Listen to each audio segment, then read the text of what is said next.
Chers amis, si vous envisagez l'instruction en famille pour un ou plusieurs de vos enfants l'année prochaine, eh bien, vous vous posez peut-être déjà la question des fameux dossiers de demande d'autorisation qui doivent être déposés entre le 1er mars et le 31 mai 2025 pour la rentrée 2025-2026. Ça approche très vite. Et personnellement, je vous recommande de les envoyer le plus tôt possible pour tout un tas de raisons. Mais si vous ne savez pas comment vous y prendre, alors je vous invite très simplement à rejoindre l'accompagnement des Montessori 7. Cet accompagnement, je l'ai créé en particulier avec les familles en IEF à l'esprit. Vous allez y retrouver 3 choses. Premièrement, des ressources chaque mois sur un nouveau thème qui vont pouvoir venir compléter votre instruction. Par exemple, les ressources du mois de janvier étaient sur l'apprentissage des chiffres romains, avec plein de ressources très ludiques pour les enfants. Toujours dans un esprit Montessori, puisque c'est le cœur de la pédagogie que moi-même je pratique et à laquelle je forme. Deuxième chose, le soutien d'une communauté vraiment bienveillante, vraiment chaleureuse, de belles personnes, tout simplement. L'accompagnement réunit toujours à peu près 80 familles, donc c'est à la fois suffisamment petit pour se sentir à l'aise, pour apprendre à connaître les gens et en même temps suffisamment grand pour avoir une vaste, variété de profils et de particularités dans la pratique de l'instruction en famille. Et la troisième chose, ce sont les séances de questions-réponses, 2 fois par mois, durant lesquelles vous pouvez me poser toutes vos questions en direct sur Zoom. Je vous laisse maintenant écouter votre épisode et puis je vous en reparle un petit peu plus, en fin de parcours.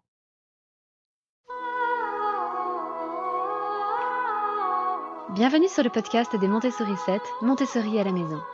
Je suis Anne-Laure Schneider, formatrice Montessori et maman de 5 enfants instruits en famille.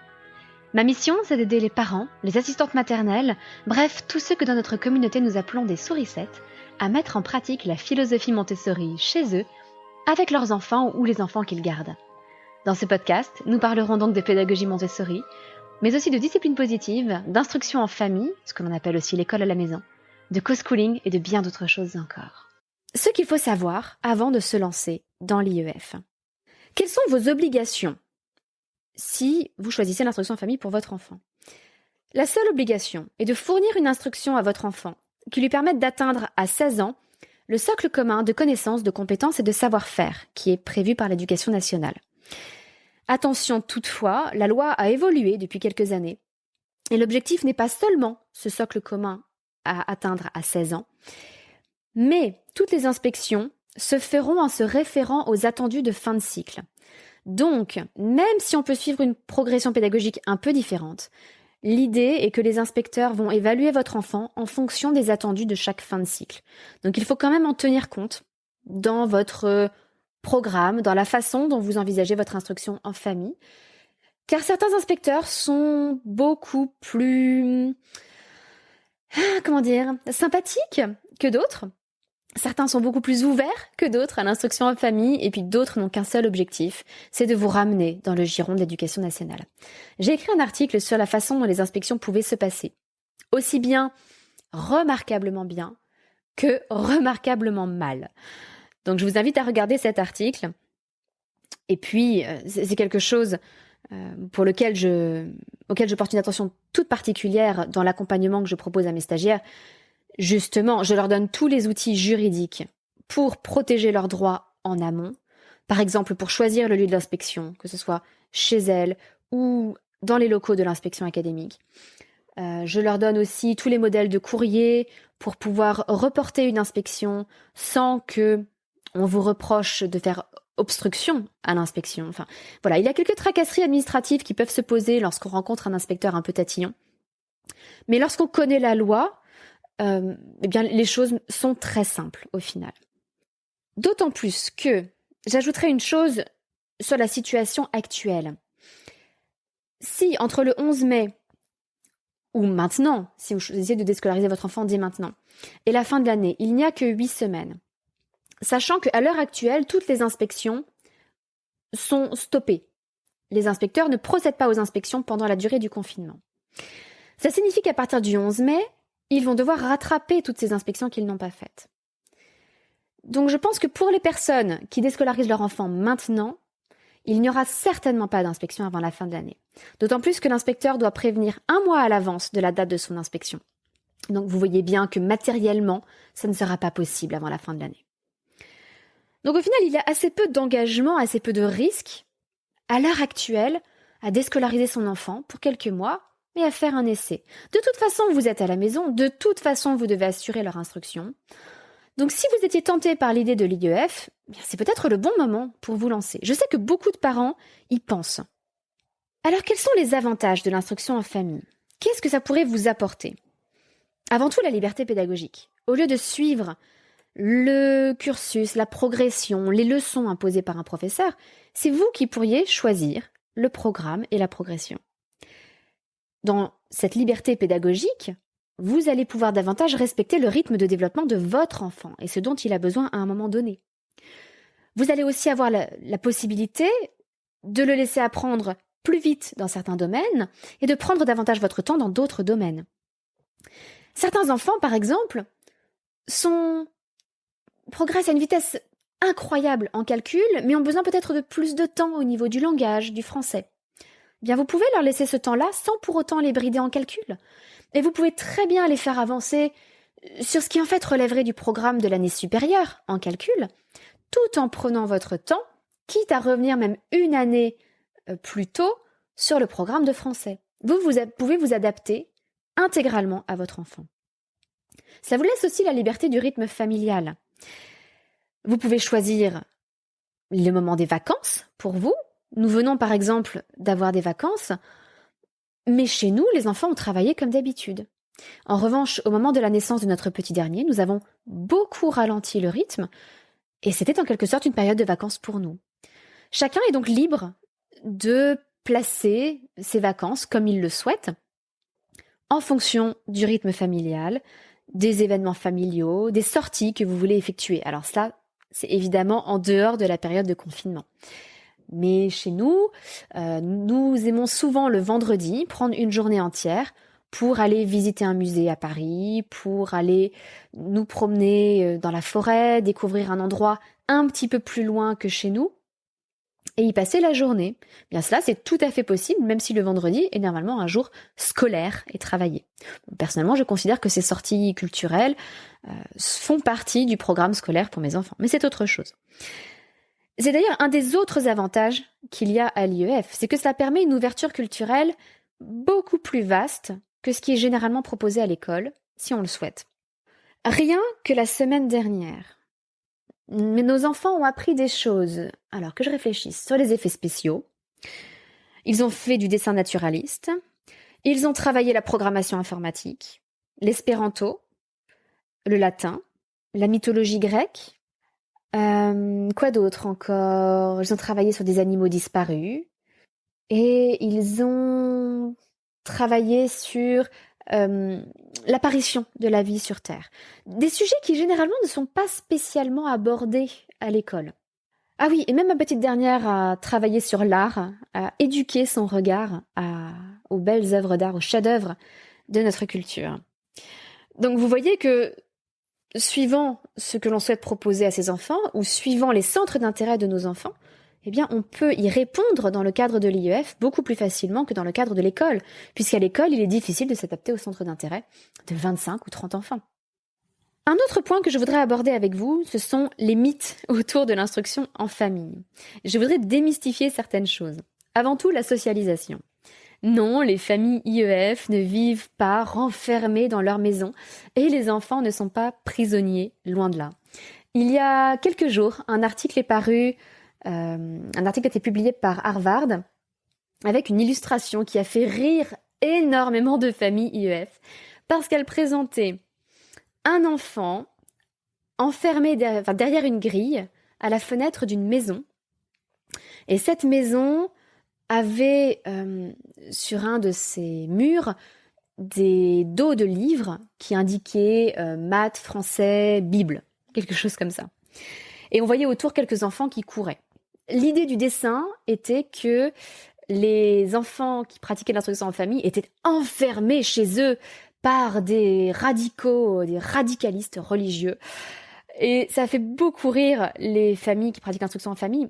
Parce que pour nous, c'est plutôt l'inverse. C'est-à-dire que ce sont les enfants à l'école qui se retrouvent souvent enfermés dans les locaux de l'école, alors que nous sortons tout le temps et que nous rencontrons beaucoup de gens, aussi bien des familles qui pratiquent l'IEF que des familles qui ne pratiquent pas l'IEF, que des commerçants, que des gens dans la rue, des gens dans les musées, des gens partout, des voisins aussi, des voisins de tous âges. Et cette socialisation est beaucoup plus naturelle en fait que la socialisation qui voudrait que les enfants ne puissent échanger, communiquer et vivre qu'avec des enfants qui ont rigoureusement le même âge qu'eux. Est-ce que tous vos amis ont exactement le même âge que vous? Moi, je sais que ce n'est pas le cas. J'ai des amis qui sont très âgés. Alors, mes meilleurs amis ont souvent plus ou moins 5 ans de plus ou de moins que moi. Mais mes meilleurs amis, je veux dire, mais j'ai des amis un peu plus éloignés qui ont 50, 60 ans. J'en ai d'autres qui sont plus jeunes. Ça ne me pose aucun problème. Et ça ne pose à mes enfants aucun problème. Et c'est une des caractéristiques généralement des familles IEF, c'est que les enfants apprennent à établir des liens avec toutes sortes de personnes, quel que soit leur âge. Donc la socialisation n'est généralement absolument pas un problème. Sauf si elle est un problème de base chez un enfant qui a des difficultés sociales de par son tempérament, de par ses spécificités neuronales, par exemple certains enfants qui peuvent souffrir d'un trouble du spectre autistique, qui auront évidemment des difficultés supplémentaires à créer du lien avec d'autres, mais ces difficultés se seraient posées à l'école de toute façon. Autre mythe ou autre inquiétude autour de l'instruction en famille, non, il n'y a pas de limite d'âge. On n'est pas obligé de remettre ses enfants à l'école pour le CP, ni même au collège, ni même au lycée. Et vous savez quoi, on peut même passer son bac en candidat libre en étant en instruction en famille. Ça ne veut pas dire non plus que si vous faites l'instruction en famille pendant 1 an, vous êtes engagé là-dedans jusqu'aux 18 ans de votre enfant, pas du tout. Ça va être à vous de voir. Vous pouvez très bien pratiquer l'instruction en famille pendant les 2 mois à la fin de cette année. Vous pouvez très bien la pratiquer pendant 6 mois, pendant 1 an, 2 ans. Et puis votre enfant peut retourner à l'école. Et après une année d'école, il peut encore être déscolarisé. Bref, nous avons une liberté totale. Et cette liberté, j'aime bien la comparer à celle que nous avons autour de l'alimentation. Parce que pour moi, le parallèle est criant. En tant que parents, j'en ai déjà parlé dans un autre podcast, mais nous avons la responsabilité de nourrir nos enfants. Nous pouvons faire le choix de produire cette nourriture intégralement. Par exemple, en ayant un potager et à partir des éléments de ce potager, de confectionner soi-même tous les plats que nous donnons à nos enfants. Certaines familles font leur pain, font leur yaourt, font leur soupe, font leurs conserves, font leurs sauces, etc. C'est un choix.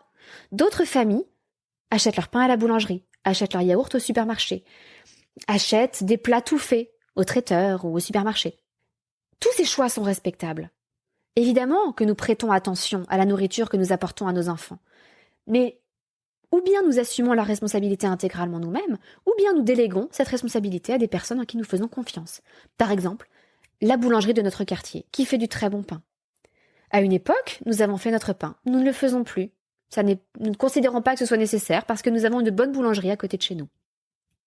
C'est la même chose pour l'éducation. Nous avons la responsabilité de nourrir intellectuellement nos enfants, mais nous ne sommes pas obligés d'assumer intégralement cette responsabilité nous-mêmes. Nous avons le choix de la déléguer à l'école, mais nous avons aussi la possibilité de la récupérer et de l'assumer intégralement. Alors, comment s'y prend-on pour pratiquer l'instruction en famille? Il y a bien des façons de faire. Certaines familles choisissent d'adopter un cours par correspondance. Ça n'est pas un choix que nous avons fait, car je trouvais que si le cours par correspondance a des avantages pratiques, puisque tout vous est prémâché, vous avez des cours qui sont faits, des exercices qui vous sont proposés, et vous renvoyez des devoirs à un correcteur qui évalue votre enfant pour vous. Mais personnellement, je n'ai jamais bien vu la différence entre les cours par correspondance et l'école. Et je n'ai pas envie de devenir la répétitrice de mes enfants. Donc ce n'est pas un choix que j'ai fait, même si je le respecte profondément, chez les familles qui en font le choix. Une autre possibilité est de procéder uniquement par apprentissage informel ou par unschooling. L'unschooling, alors il y a évidemment tout un spectre dans l'unschooling. Certaines familles le pratiquent de façon plus radicale, mais sans que ce soit péjoratif, de façon plus totale que d'autres. Le principe de l'unschooling est que c'est l'enfant qui va choisir ce qu'il va apprendre en fonction de ses centres d'intérêt, de ses envies du moment. Et le rôle des parents est de fournir ou non un environnement riche pour susciter chez l'enfant des envies. Et puis de l'aider à trouver les ressources par lesquelles l'enfant va apprendre. Et l'enfant apprend seul. Cette pratique de l'unschooling peut susciter certaines inquiétudes. En particulier, est-ce que les résultats académiques seront assurés? Les études sur l'instruction en famille sont toujours délicates à interpréter, car forcément cela concerne peu de gens. Et dans ce monde de l'instruction en famille, il y a tellement de tendances différentes. Même dans l'unschooling, il y a tellement de tendances différentes qu'il est difficile d'évaluer les résultats de chaque pratique. Malgré tout, il y a un certain nombre d'études sérieuses qui existent, qui ont leurs limites, mais c'est à cela que servent les analyses statistiques. Et il semblerait que, à travers l'unschooling, les résultats académiques soient moins bons qu'après une instruction donnée à l'école. Alors que c'est l'inverse, de manière générale, pour la pratique de l'instruction en famille. Généralement, les enfants instruits en famille réussissent mieux sur le plan purement académique, purement scolaire en quelque sorte, sur le plan purement des connaissances et des examens. Les enfants instruits en famille réussissent généralement mieux que les enfants instruits à l'école. Mais les enfants en unschooling, souvent, réussissent un peu moins bien sur le plan académique. Ça n'est pas forcément un problème. Les familles qui pratiquent l'unschooling, généralement, ont d'autres attentes pour leurs enfants. Et ce qu'elles cherchent à développer en priorité, ce ne sont pas forcément les résultats académiques, mais la confiance en soi, l'esprit d'initiative, les passions, le centre d'intérêt chez leurs enfants. Et souvent, ces enfants se mettent à poursuivre des carrières artistiques ou dans les nouvelles technologies, l'ingénierie. Et très très rarement dans des emplois administratifs ou bureaucratiques. En fait, ça c'est une tendance globale de l'instruction en famille. Très peu d'enfants finissent dans des emplois de bureau.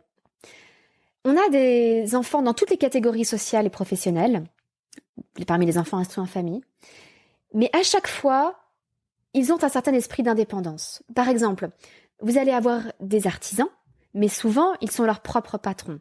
Ils ne vont pas... Vous allez avoir des ouvriers, mais qui sont leurs propres patrons. Vous n'allez pas avoir d'ouvriers qui travaillent en usine, ou très très peu. Vous allez avoir des gens qui font partie des catégories socio-professionnelles supérieures, ce que je trouve très désagréable comme intitulé, mais bon, c'est le terme statistique.